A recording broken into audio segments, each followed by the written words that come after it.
அம்மா அப்பா இல்லை, நான் கஷ்டப்பட்டு தான் வளர்ந்து வந்தேன். நான் அது 2 ஹவர்ஸில் இந்த பாடியை கொடுக்குறேன்னு சொன்னால் கிட்டத்தட்ட 3,85,000 வரைக்கும் எடுத்திருக்கணும் பேஷண்ட்ஸ்கிட்ட. 4 ஹவர்ஸில் கொடுக்குறேன்னு சொன்னால் ஒரு ரேட், நாளைக்கு மார்னிங் கொடுக்குறேன்டா ஒரு ரேட், சண்டே மார்னிங் வந்து கொடுக்குறேன்டா ஒரு ரேட், மண்டே மார்னிங் வந்து கொடுக்குறேன்னா ஒரு ரேட். எம்பாமிங் செய்கிற ஷாப்ஸ் இருக்குது தானே, அந்த ஷாப்ஸுகளில் போய் கதைச்சா அவர் சொல்லுவார் எம்பாமிங் செய்கிறதுக்கு வந்து இந்த ரேட், அதாவது 3,50,000. சாதாரண ரேட் வந்து 25,000 3,50,000 சொல்லுவார். அவர் சொல்கிறார் 2 ஹவர்ஸில் உங்களுக்கு பொடி தரலாம் 3,50,000 சொல்லி. அப்போ சனம் கதைக்கும் ரைட்டு இது தேவையில்லை, எப்படி அதை கொடுத்து எடுத்துக்கணும்னு சொல்லிவிட்டு கஷ்டப்பட்டார்கள் வந்து சரியாக வந்து என்ன செய்யணும்னு சொன்னால் கஷ்டப்படுவீங்க, பணக்காரர் கொடுத்து எடுத்துருவீங்க. அப்போ தான் எனக்கு நெஞ்சு வலிச்சது. இல்லை இதே எங்கள் அம்மா அப்பா யாருக்காக செய்வோமோ இல்லை, எல்லா டாக்டர்ஸும் கூடாண்டு இல்லை, 95% டாக்டர்ஸ் வந்து ஒரு சோழிங்கில் தாங்க ஒரு 3-4 பேர் தவறி மெடிசினுக்கு போகிறார்கள். டாக்டர் மயூரன், டாக்டர் கமலாஜகு, அப்படி இல்லைன்னு சொன்னால் டாக்டர் இந்திரகுமார், டாக்டர் சத்தியமூர்த்தி, இப்போ வந்து ஒரு கொஞ்சம் பேர் வந்து தவறி மெடிசினுக்கு போகிறார்கள் வந்து சிஸ்டத்தையும் ஃபுல்லாக பேஷண்ட்டையும் சாப்பிடணும். இப்போ இவ்வளவு ரிஸ்க் எடுத்து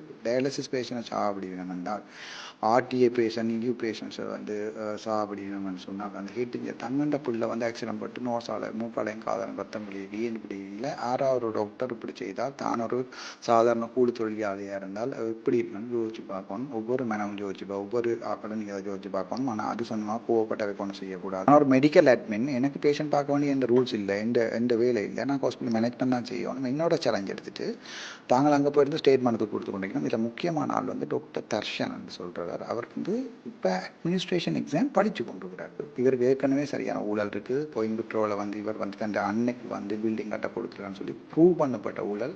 வடக்மான ஒடிட்டாவில் வந்து அது ஒடிட்டாவை வந்து அதெல்லாம் மூடப்பட்டது. புதையல் தோண்டுங்கோ தாராளமாக வந்து கொண்டிருக்கும். அப்படி ஒரு புதையல் யாழ்ப்பாணத்துக்கு டாக்டர் கேதீஸ்வரன்லேருந்து ஆரம்பிச்சிங்கன்னு சொன்னால் நான் நினைக்கிறேன் யாழ்ப்பாணம் ஹாஸ்பிட்டலில் வந்து திருப்பி கட்டக்கூடிய அளவுக்கு கோவிட் நேரங்களில் வந்த மோசடிகள், இந்த மோசடிகள், ப்ரொக்யூமெண்ட் செய்தது, பார்மசிகளுக்கு பண்ண காசுகள், எல்லா பேஷண்ட்ஸும் வந்தவங்க எல்லா ஆக்களும் வந்து வந்து கோதீஸ்வரன் வந்து பார்மசிகளுக்கு வந்து பெர்மிஷன் கொடுத்து அதுக்கு லஞ்சம் வாங்கினு சொல்லி கடிதங்கள், அதாவது கோர்ட்ஸுகள் வந்து சுப்ரீம் கோர்ட் ஆஃப் அப்பீலில் கூட 3-4 கேஸுகள் இருக்குது. அது எல்லாத்தையும் தோணுங்கோ, ஒரு நாளைக்கு ஒரு சிஸ்டம் ஒன்றை ஃபார்ம் பண்ணுங்கோ, அதுக்கு பிறகு ஒரு இன்கொயரி போர்ட்டை ஃபார்ம் பண்ணுங்கோ, தோணுங்கோ புதையல் வரும். அந்த புதையல் இருக்கிற காசு எடுத்து ஹாஸ்பிட்டல் எல்லாத்தையும் டெவலப் பண்ணலாம். அந்த அளவுக்கு புதையல் வந்து போயிருக்கு. ஒரு தனி நபர் ஒரு 1-2-3 பேர் வந்து என்ன செய்யணும்னு சொன்னால் முழு கொரப்ஷனுக்கும் காரணமாக இருந்திருக்கணும். இதோட குற்றச்சாட்டு சொல்றதுக்குரிய நமக்கு உரிமை இருக்குது.